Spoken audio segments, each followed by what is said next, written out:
فکر کنم بعضی از شما تا حالا سریال بیگ لیتل لایز دیده باشین یا شاید هم اسمشو شنیدین. من سالهاست که دارم به کلی دانشجو انگلیسی یاد میدم. همونطورم که میدونین یکی از بهترین روش‌های یاد گرفتن انگلیسی یا هر زبون دیگه‌ای تماشای فیلم یا شنیدن آهنگای اون زبونه. من اون سالی که این سریالو میدیدم از تو هر اپیزودش کلی فریز و کلمات به درد بخور برای کلاسای مکالمه دانشجوام تونستم برای خودم جمع کنم. دخترم هم که میدونست من این سریال رو اینقدر دوست دارم، رفت این کتابشو برام خرید. خلاصه دیروز همینطور که تو یوتیوب دنبال یه برنامه میگشتم، یهو چشم به کانال ونیتی فیر افتاد که بیشتر رو فشن و سلبریتی‌ها و هالیوود کار میکنه. تو این کانال دیدم که 2 هنرپیشه اصلی فیلم بیگ لیتل لایز که من هر دوشون رو خیلی دوست دارم، یعنی نیکول کیدمن و ریس ویدرسپون رو با همدیگه دعوت کرده. اینا بعد 5 سال تونسته بودن دوباره همدیگه رو ببینن. تصمیم گرفتم رو چند تا از اصطلاحات خوبی که این دوتا به کار میبرن و برای مکالمتون به درد میخوره، شاید یکم برای دانشجوام هم سخت باشه و معنیاشو روشون کار کنم و معنیاشو براتون توضیح بدم. خب اینجا ریس به نیکول میگه Because I don't get to see you enough in person. Here she means that she can't meet or spend time with her in real life or face to face as often as she wants. So in person means face to face.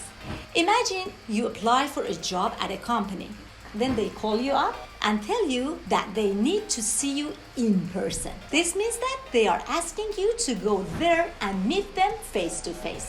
So in person به فارسی یعنی رو در رو. مثلا شغلی اپلای میکنیم بهمون میگن باید شما رو in person ببینیم، یعنی باید خودتون رو از نزدیک ببینیم، نه از پشت تلفن یا آنلاین. کلمه بعدی که ریس به کار میبره Obsessed. Obsessed. If you are obsessed with something, it means you like it a lot and can't stop thinking about it. یعنی خیلی درگیر یه چیزی بودن و بهش خیلی علاقه داشتن. برای مثال من یه همکار دارم که حدوداً 12 تا گربه رو اداپت کرده و یکسره راجع به گربه ها حرف میزنه. اینجا میتونیم بگیم she's obsessed with cats. یا اینجا نیکول میگه which has its own set of problems, which we've discussed, and then also virtues. اینجا virtues یعنی خوبی. پس یعنی این کار مشکلات و خوبیای خودشو داره. مثلا vices and virtues یعنی بدی و خوبی. Everyone has both vices and virtues, which means that everyone has some bad habits but also some good qualities. For example, you could say patience is a virtue but laziness is a vice.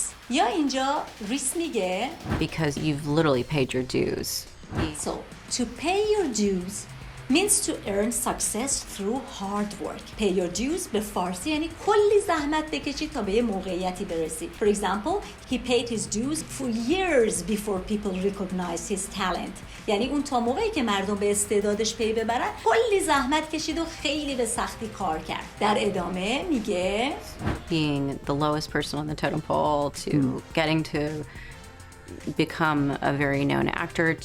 حالا بیایم ببینیم توتم پول چیه. توتم پول در اصل ستون چوبی بلنده که رو اون شکل‌ها و نمادهایی حکاکی میشه و تو فرهنگ بعضی از مردمای بومی شمال غربی آمریکا نشون دهنده تاریخ، خانواده و باورای اوناست. اما تو انگلیسی این عبارت به صورت استعاری یعنی به صورت ایدیم برای بیان جایگاه و رتبه افراد تو یک گروه یا سازمان به کار میره. مثلا he is at the top of the totem pole یعنی اون بالاترین و مهمترین مقامو داره. I'm at the bottom of the totem pole یعنی من پایین ترین رتبه یا کم اهمیت ترین جایگاه رو تو این اداره دارم. پس حالا اینجا میفهمیم که وقتی میگه being the lowest person on the totem pole to getting to become a very known actor یعنی اینکه از بودن تو پایین ترین جایگاه تبدیل بشی به یه هنرپیشه خیلی معروف. اینجا میگه You love reading. Yeah, and so we're Big nerds. yeah.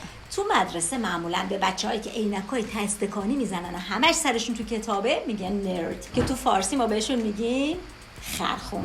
تا اینجا رو 3 دقیقه از این برنامه صحبت این 2 نفر رو دیدیم و روش کار کردیم. برای اینکه بازم از این نوع آموزش‌ها ببینین لطفاً کانال ما رو سابسکرایب کنین و اون زنگوله رو فشار بدین. همونطور که میدونین من میترا مدنی استاد زبان انگلیسی هستم که بیشتر از 35 سال تو خیلی از دانشگاه‌ها و مؤسسه‌های مختلف درس دادم. در حال حاضر تو قبرس شمالی تو دانشگاه دارم تدریس میکنم. اگر خواستین کلاس خصوصی با من داشته باشین میتونین از این طریق با من ارتباط برقرار کنین.